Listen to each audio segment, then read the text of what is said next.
Yo decía que cuando el voto se convierte en un chantaje, de la forma que estos narcodictadores han hecho el voto en Venezuela, la abstención se convierte en dignidad.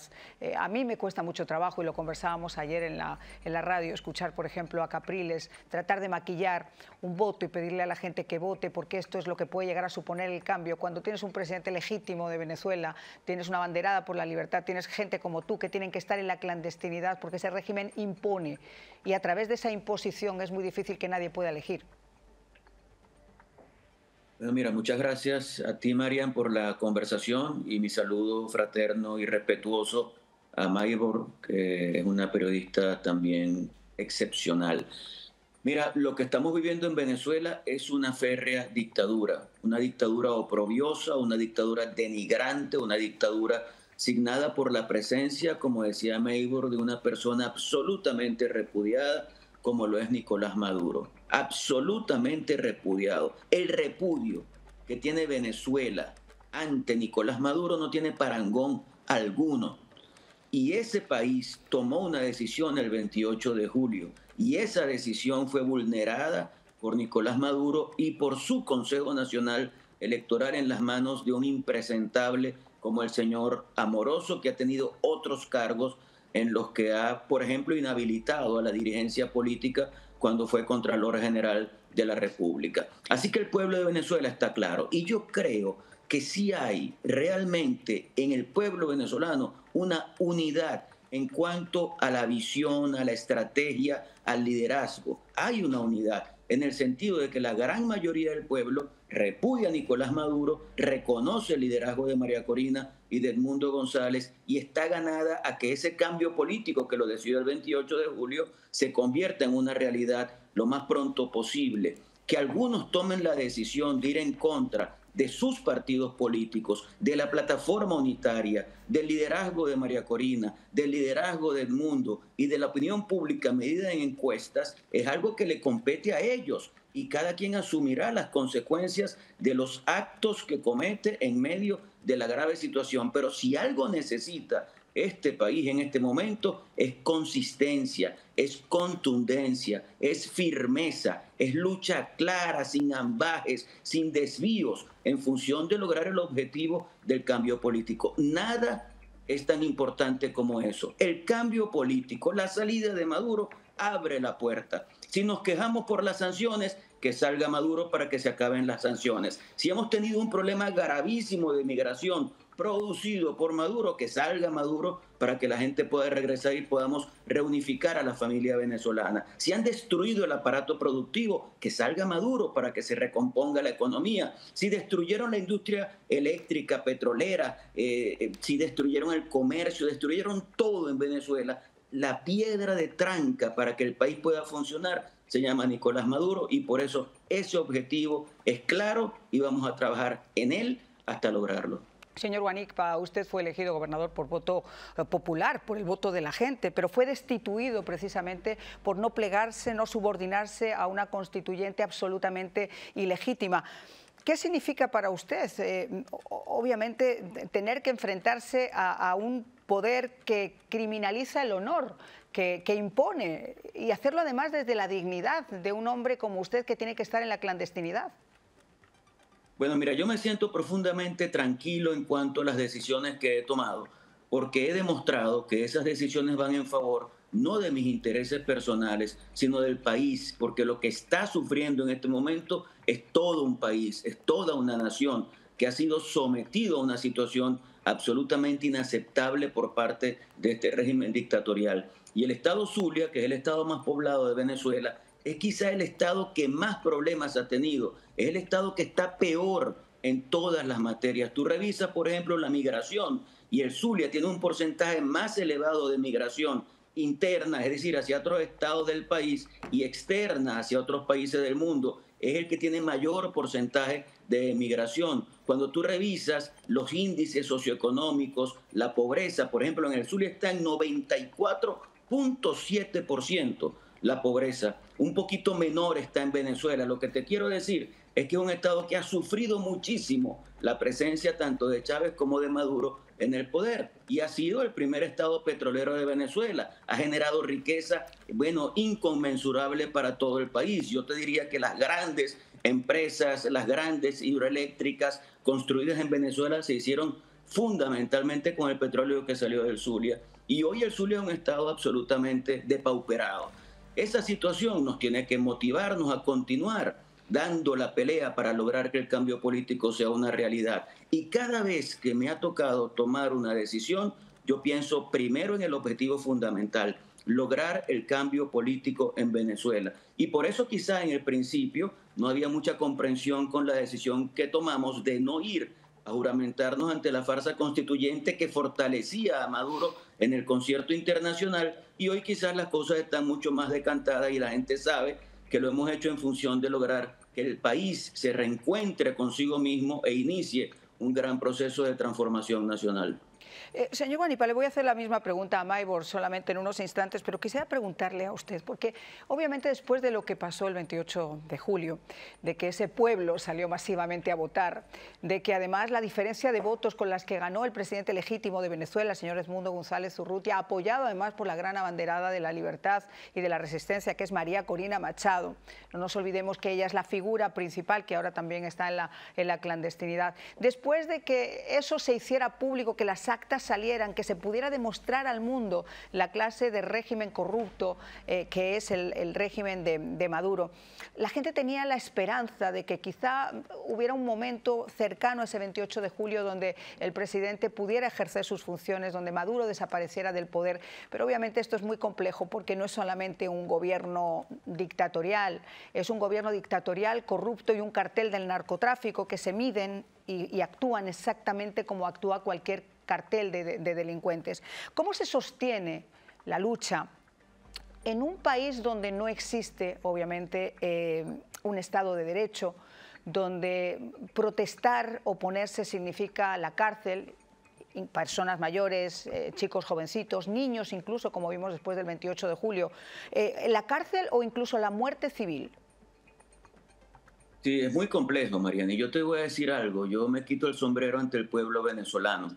El hecho de que esta gente en 26 años no haya podido colonizar la conciencia del pueblo venezolano, no haya podido cambiar la forma de pensar del pueblo, que es lo que han intentado. Ellos han intentado cambiar nuestra forma de pensar y someternos a una situación en la que no creamos ni en la democracia, ni en la separación de poderes, ni en el Estado de Derecho, ni en la institucionalidad. Y creo que el pueblo venezolano ha demostrado que no compra el discurso ni de Chávez ni de Maduro, que está absolutamente ganado a la búsqueda de ese cambio político. Ahora, mucha gente dice, ya el pueblo lo ha dado todo, y yo digo sí.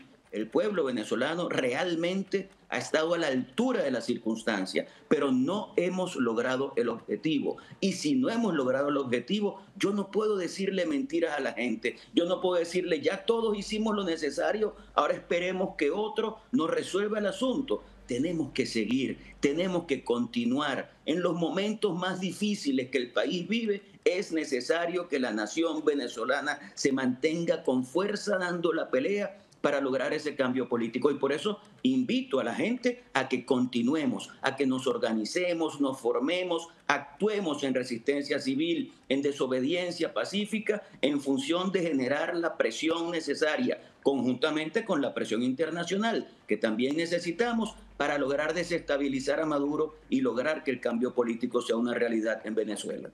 Vamos a escuchar, si le parece, qué fue lo que dijo uno de los peores, y perdónenme la expresión que sea tan honesta, zopencos que tiene este régimen, que es Diosdado Cabello, referente a esas amenazas en las que están ya convirtiendo el discurso de esa posible infiltración para afectar la elección del próximo domingo. Vamos a escuchar lo que dijo referente a Colombia, después de que Nicolás Maduro hablara de la mafia albanesa que viene de Ecuador y que está tratando de poner bombas en Caracas. Vamos a escucharlo. Gente que hemos capturado entrando por la vía de la frontera por Colombia, y otros que han entrado por vía regular, vuelos desde Colombia. Cuando hacemos la revisión, No, pues, bien los vuelos de Colombia, pero que vienen de otros destinos y entran a Venezuela por Colombia, por vuelos desde Colombia. Así hemos dado instrucciones nosotros que se suspendan de manera inmediata todos los vuelos. Crear una amenaza y usar esa ficción, esa peliculita de indios para después poder de alguna forma seguir su represión. ¿Qué opina sobre esto? Bueno, fíjese usted que ellos dicen que todo eso se hace para sabotear el proceso que han convocado el día 25 de mayo. Y yo les digo que eso no es necesario, si ya el pueblo está boicoteando ese proceso. Usted va a ver las calles y va a ver los centros de votación absolutamente vacíos el 25 de mayo, porque la gente no se cala, la gente no es tonta, la gente no va a asumir que eso es un proceso electoral después de que pasó lo que pasó el día 28 de julio. Pero esto es lo que ellos siempre utilizan, la mentira. Y yo estoy de acuerdo con Maybor en que hay que cuidar el tema de las expectativas y que no podemos sobredimensionarlas, tampoco subdimensionarlas. Pero nosotros también tenemos que entender que la realidad está allí y la realidad le da el golpe a ese régimen. Fíjate tú, 3 cosas rápidamente. Las primarias. Dijeron que no servían, que eso no iba a nadie a votar, que nadie iba a participar. Bueno, participaron 3 millones de venezolanos. ¿Y qué les tocó hacer? Después de realizar las primarias, vía Tribunal Supremo de Justicia, las anularon. Eso es un acto bochornoso, porque ¿cómo anulas un proceso que ya se dio y que ya hay resultados? El 28 de julio se declararon ganadores y la verdad les explotó en la cara con las actas, 85% de las actas en la mano que demostraron el triunfo de la alternativa democrática. Y lo último, la operación Guacamaya. Cuando esa operación se da, quien salió es el mismo que usted ha sacado, el señor Diosdado Cabello, a decir que bueno, que eso había sido una negociación, no lo han podido demostrar y la gente tiene plena conciencia de que fue una extracción que se hizo de manera impecable y que demostró que sí podemos tener la esperanza de continuar dando la pelea para liberar a este país. Ese señor ha dicho que yo soy narcotraficante, ese señor ha dicho que yo soy traficante de armas. Ahora, si él ha dicho eso, que yo estoy absolutamente seguro de que es mentira, eso me hace concluir a mí que todo lo que dice está basado en la mentira. Y ellos saben que esa mentira tiene patas muy cortas porque la gente no es tonta, la gente los conoce y la gente no les cree. ¿Y cómo les van a creer? Vamos a ponernos simplemente en la famosa operación Guacamaya, donde de forma precisa, como ocurrió con las listas que María Corina logró sacar después de esas elecciones, donde este tipo estaba ya dispuesto a, en ese mismo instante, a aceptar que había ganado en las elecciones, aparecieron las listas. Y las listas aparecieron porque hubo muchos factores desde adentro que jugaron un papel fundamental, no solamente desde afuera, con información o lo que fuera, desde adentro. Con la operación Guacamaya ha sido igual, por eso tienen tanto miedo, porque saben que hay algo que se ha movido, hay una olla a presión que ya estalló y que está empezando a derramar ese líquido por muchísimos sitios.